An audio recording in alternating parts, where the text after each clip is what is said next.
Hello, ma'ams and sirs, and welcome to this week's edition of AEW Dynamite Recap Show, brought to you by RP2 Vision. I am your host, Ron Ray, your boy with a cornbread accent, and we are here. We are at the Omni. Just kidding, you kids out there don't know what the Omni was. Anyway, they're at the Entertainment and Sports Arena in Washington, D.C., celebrating their third anniversary. And we kick things off with a match between MJF and Wheeler Yuta. Both these guys are good workers in the ring, but MJF, not only does he have the in-ring skills, he also has really good mic skills, which are the things you want to see in a main event star. Which brings me to the one question I have. It seems AEW are pushing MJF to be either the top guy or at least one of the top guys, which they should.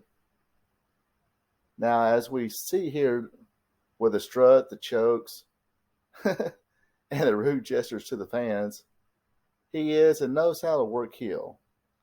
Not trying to be cool, at least at this moment, even though he does sometimes in promos tries to be the cool heel. But will they keep him as a heel and bring up someone like Warlow to be a top babyface, or will they keep MJF being a babyface tweener? Oh, brutal powerbomb backbreaker. What do you guys think about what I just asked? Do you think they'll keep MJF, 100% heel, or are they going to maybe use him as a tweener? Leave a comment if you like. Now MJF is taking a cue from Orange Cassidy and rolling away for a second time. Now a lot of reversal, pinning combinations, and offense now. These guys can definitely go. Salt of the Earth by MJF. Yuta gets to the ropes, but MJF hits like a modified version of Salt of the Earth. Tap out by Yuta. Time to go to the pay window. After the match, Yuta is looking for a handshake and then gets Pearl Harbor by Lee Moriarty. I think that's his name. MJF didn't seem happy about this, but he is given the ring by Stokely, which brings out William Regal with a brass knucks.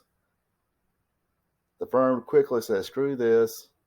MJF had some words to Regal before he left. And a nice save by Taz, saying maybe the fans think Regal did mess up, or is messing up, instead of what the fans were really saying.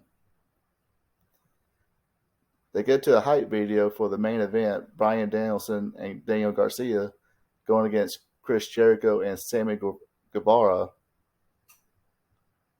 Now we have Darby Allin versus Jay Lethal. And as far as small guys, Darby Allin is probably one of the best in my opinion right now. Very high on him. Especially watching him against bigger guys, because he actually works the match as if you would see a small guy fight a bigger guy. A lot like a guy who's in AEW now, Slim J. Not sure how many people out there have seen Slim J, but he's a lot like that. And I'm sure, and one of the things I would like to see, I'm pretty sure Slim J and Darby Allin, if they get a chance to lock up, they can really have a great match and tear it up. They start out with the feeling out process, some good chain wrestling, reversals. Darby Allin gets unfocused, almost hits a ref, which gives him a drop kick to the knee by Jay Fury. We come to the commercial break. I didn't get no picture-in-picture. I don't know if you guys did at home.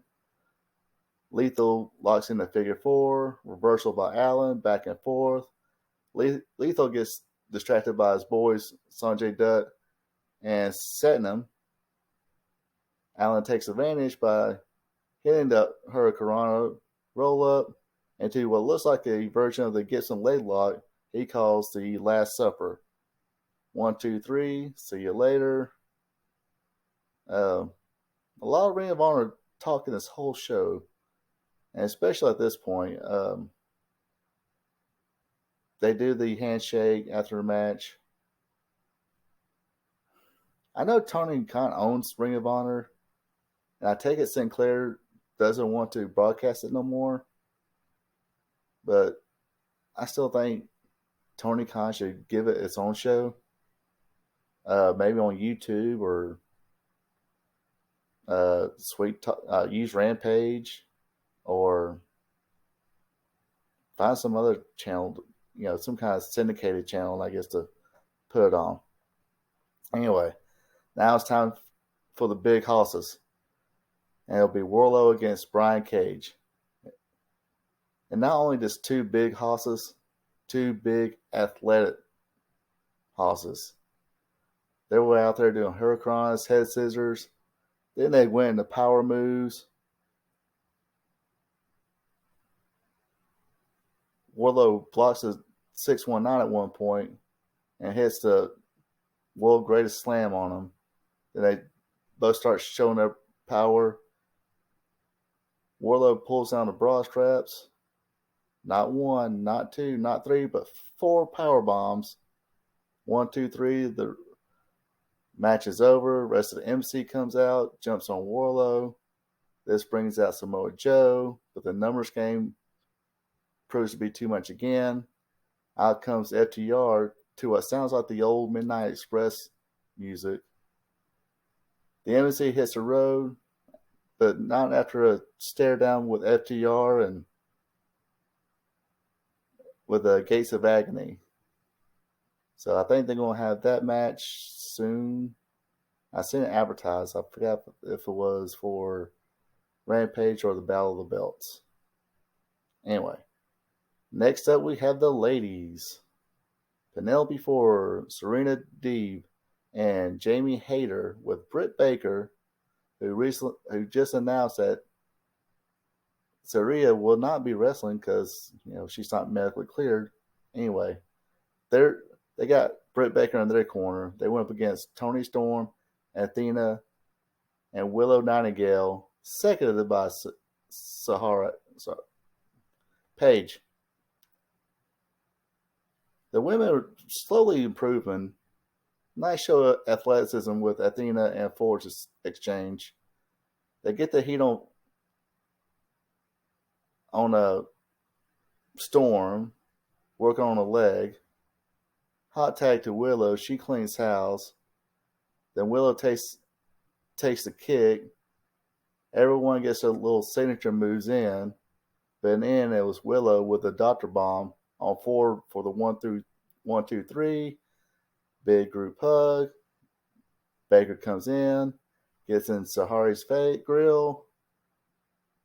And after that, it's breaking down in Tulsa. Everybody's throwing hands. Then heels decide to escape and fight another day. Oh, and now for the National Scissoring Day celebration. Okay. It was entertaining. But as a proud heterosexual, I have no problem saying I prefer the scissoring be kept between two women and not dudes.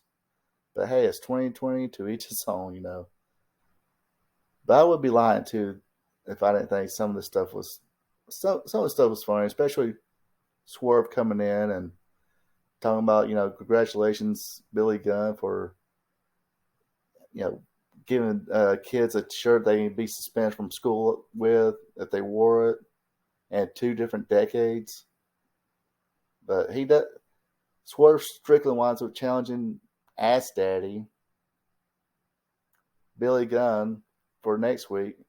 And of course, Billy Gunn accepts it, and they do the big group scissor thing. Anyway, on to the next. Roosh against Hangman Adam Page. And right here, I noticed there was no Jim Ross.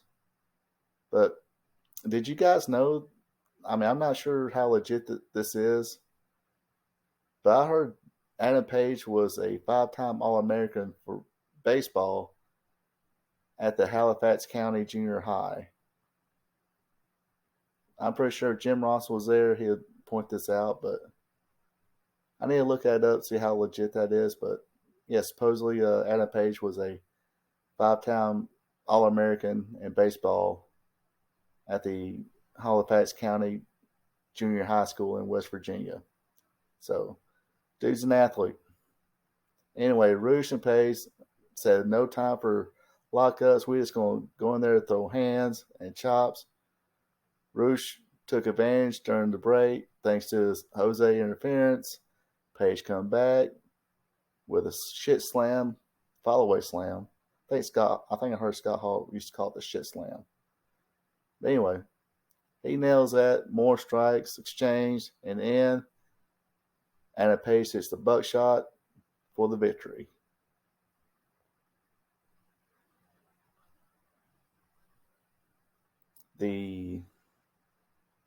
What do they call them? Basically, their copy of the Street Profits come out, but then back out when Moxley comes out.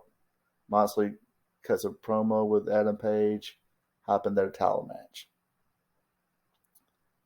Next up, we have Luchasaurus against Fuego del Sol. This was supposed to have been. Went quickly, choke slam, cutthroat, 1, 2, 3. Jungle Boy comes in and saves Fuego from even more beating using a chair. Then Dylan's son told Lucha that he broke his heart, poor guy. But he will break his fingers and other parts until Luchasaurus is broken. You go get him, boy.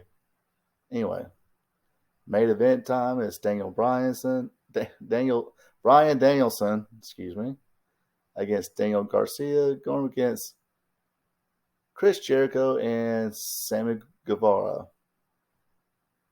Seriously, is this Ring of Honor or AEW? I mean, anyway, more on that later. They actually do a code of honor. Jericho shook hands with Garcia. Chain wrestling chops exchanged between the two. Guevara trips Garcia, temporarily giving them an advantage. Garcia escapes, takes Danielson. Flurry offense. I can tell fans really just don't care for Sammy Guevara. But in the end, there was a danger spot on the outside where Jericho almost hit. I guess it was going for like a spine buster on the table and on the outside. But when he slammed it down, Bryan Danielson hit the title belt, didn't break the table, and Jericho did a suplex, causing the table break that time. That put Bryan Danielson out, gave plenty of time for Jericho to take the Ring of Honor belt, hit Garcia with it. Guevara covers for 1, 2, 3. And that wraps up this show. Decent episode. Can't find too much fault with it except for all the Ring of Honor stuff. Like I said, I think if they want to, they need to get their own show either on YouTube.